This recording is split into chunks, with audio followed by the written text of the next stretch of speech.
Hello, everybody, and welcome back to Muja, the Pagan Prepper channel. I'm kind of concerned about some people out there. I've heard the term used lately, prepper fatigue. Seems to be that some people are falling apart under the pressure, and nothing's happened yet. And this is what concerns me, because if this is how people are handling things now, what are they going to do when SHTF happens? If it should happen. When I went off to live on the prairie, one of my friends told me that only 1 in 10 people stayed on the prairie. I couldn't understand why. Why would you ever want to leave that place? It was wonderful. It was beautiful. It was magical. It was mystical. It was perfect. But some people just couldn't deal with hauling water or not having electricity, or if they were on solar. Even in Colorado, where you get something like 330 days of sunshine, if you had too many appliances, you couldn't handle the load on your solar, and it would take time for you to upgrade it, unless you were like a millionaire and you had like 50 grand to throw down on a solar system. And some people couldn't take it because they were out of shape, and it was hard on their bodies, I guess. And I wonder, what are people going to do if really an SHTF event happens?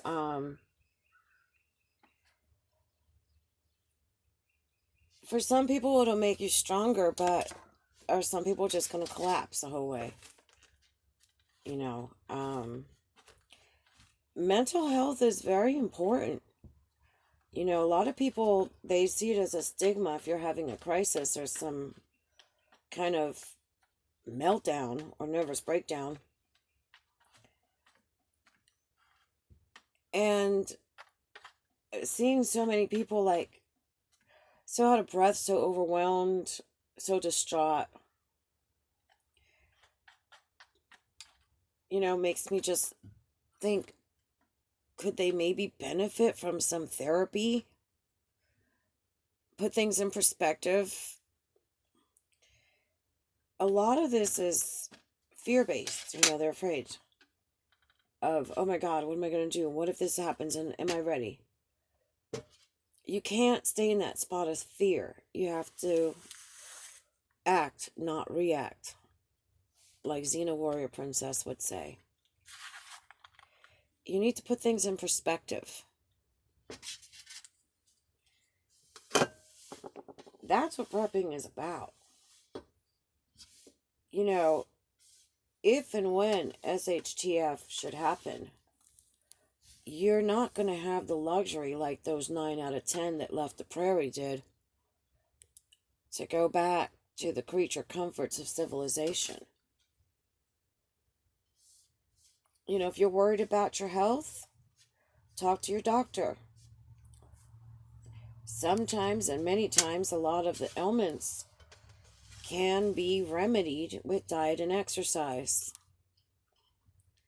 Our American diet is disgusting. It's unhealthy.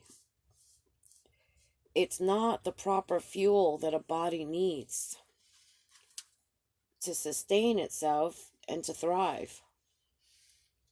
Work on that. Cut your portions. We're overfed as Americans. Get out and do something. Don't sit there and imagine the worst and break down crying when you have a chance to do something. You're adults. You're free. And just because you don't have a lot of money doesn't mean you can't prep. I don't see any rich Amish. They prep. Be frugal. Be smart. Shop around.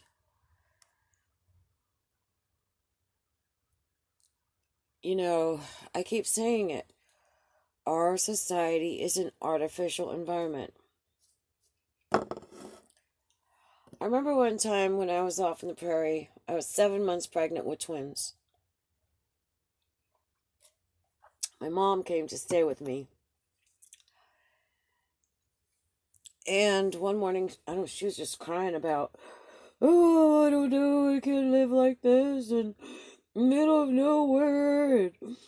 Oh. And I said, you hear that noise? And she said, what? And I said, the noise of my animals crying. That means they want water. And they want food. That means I gotta go and get water. Put things in perspective. She shut up after that. She helped me go get water. She's like, and you're going to do it with that big bill? I said, yeah, I got to do it. There's nobody else to do it. I got to do it. It's my responsibility. I chose this life. I like this life. Believe it or not, holding water, 7 months pregnant with a pair of twins inside of me made me really strong physically. A lot stronger than I've ever been. But you got to be mentally strong too. And you got to put things in perspective. You know, if you're devoting all your time being online, either making content or watching content, and you're not spending time with your children, you're making a big mistake. And you're doing a disservice to your children. Because your children are your first priority. And I know that these social media has become addictive, but you got to put it down. Go spend some family time. Go find out what your kids are up to so that they don't end up with the wrong crowd and get in trouble. Don't neglect them. Put things in perspective. Instead of being overwhelmed by a certain situation, look at it as a challenge of how can I get around this? How can I strategize, this situation or reach this goal? Because I'm telling you, if SHTF happens and you don't have a place to go to like the 90% did when they left the prairie to go back home, you're going to have to still face it. And it's not that hard. It's actually easier. Yeah, it's a lot more work, but it's a lot easier. You won't have the drama. You know, you can't get into the drama of he said, she said, and they think, and blah, blah, blah. Because it's all going to be about you and your family. And that's all you have to worry about.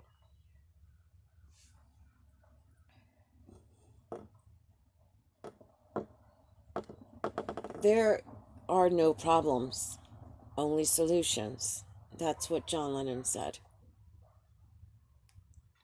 And you got to put your chin up and look at the resources around you. Look at early humanity. They saw trees and made shelters. Be creative. Be inventive.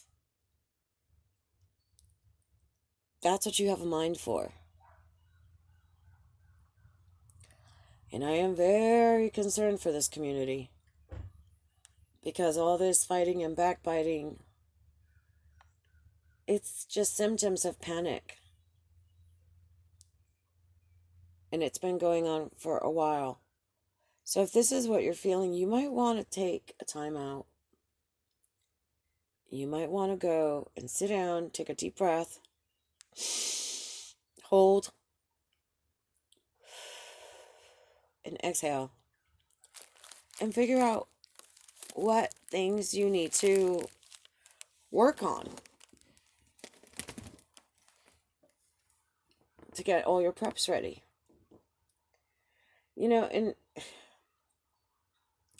once prepping becomes a way of life, it's not going to be so overwhelming and daunting. You go to the store, you see that something you like is on sale, go get a bunch of them. There's sometimes that people might show up at your house and you didn't have a chance to go shopping, but you got preps. You can feed people with it, have a nice dinner party. So prepping is not the end of the world, insurance. Prepping is normal. you know,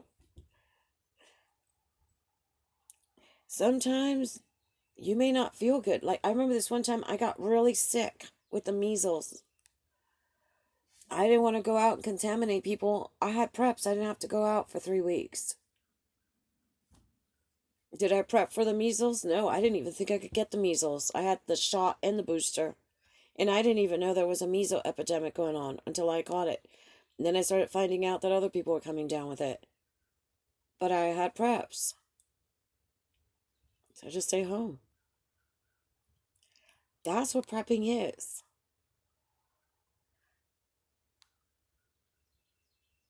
You got to be practical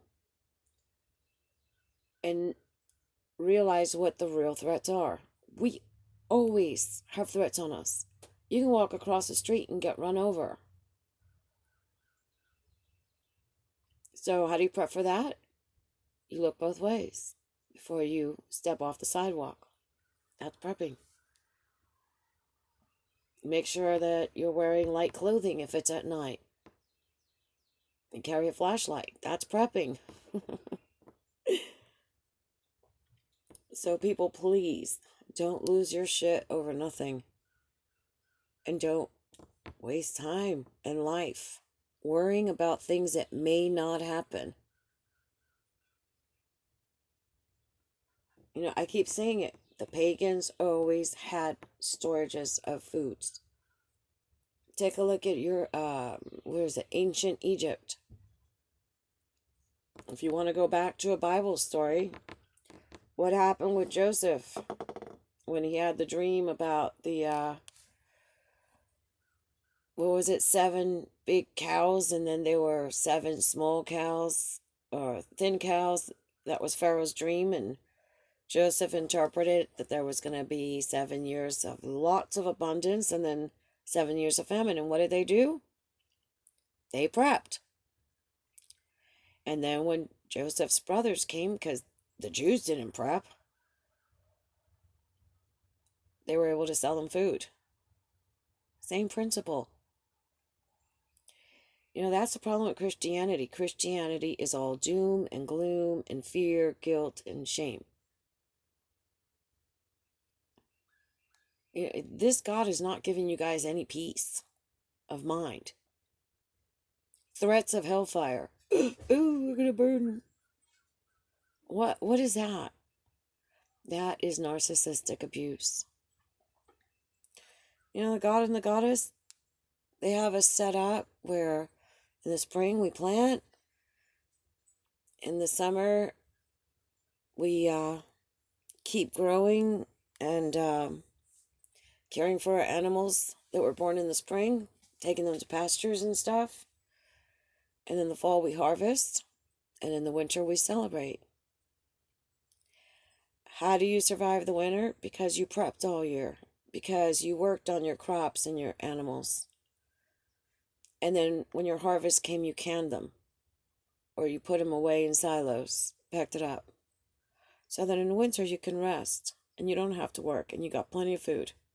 And you still have plenty of food to take you through the spring. Until maybe summer, when some crops might be ready. But if your crop should fail, you still have food to make it through the next year. Those are pagan principles. That's just common sense.